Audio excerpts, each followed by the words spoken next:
I think the first thing I'm going to ask is, do you actually ever get flooded here? Not since, let me see, what was the last time? I think it was about 1974 or 6, and we did get flooded very, very badly then.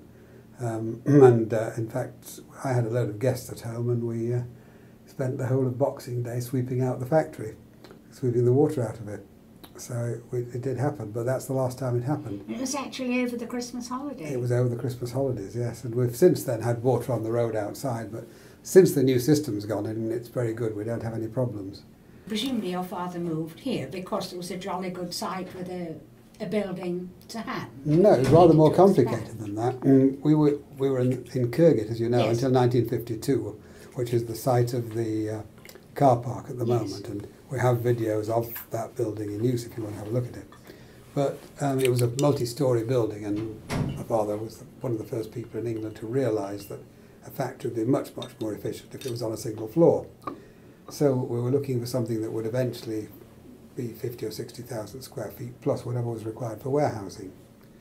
And the problem at the time was that most of the land around Wakefield had been mined under by the coal mining people, particularly during the war when they were really not worried about subsidence or anything else, just worried about getting coal out. So they were mining as little as 50 or 100 feet below the ground.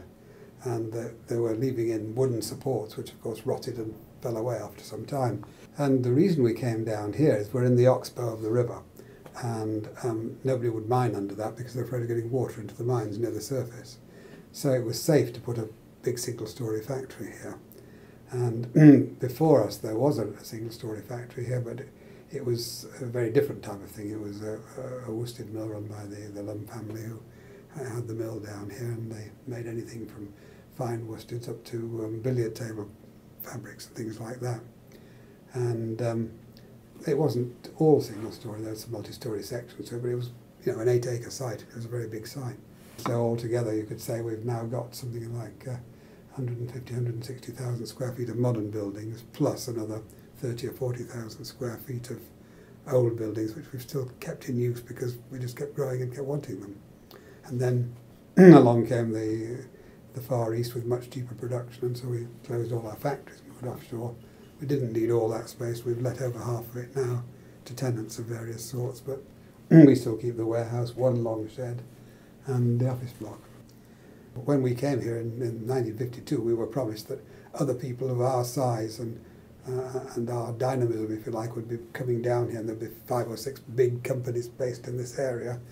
And we'd all be able to work together, have modern roads, and everybody would have their trees and their grass, and it would all be very nice. But it never happened. We were the only ones who came down here, apart from lots of small companies who, wanted a brick shed and a lockup.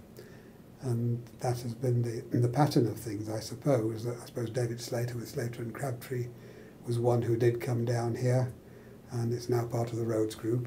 And, I know. So, there were a couple of us who were a bit disappointed there, the fact that other people didn't come and it didn't sort of develop.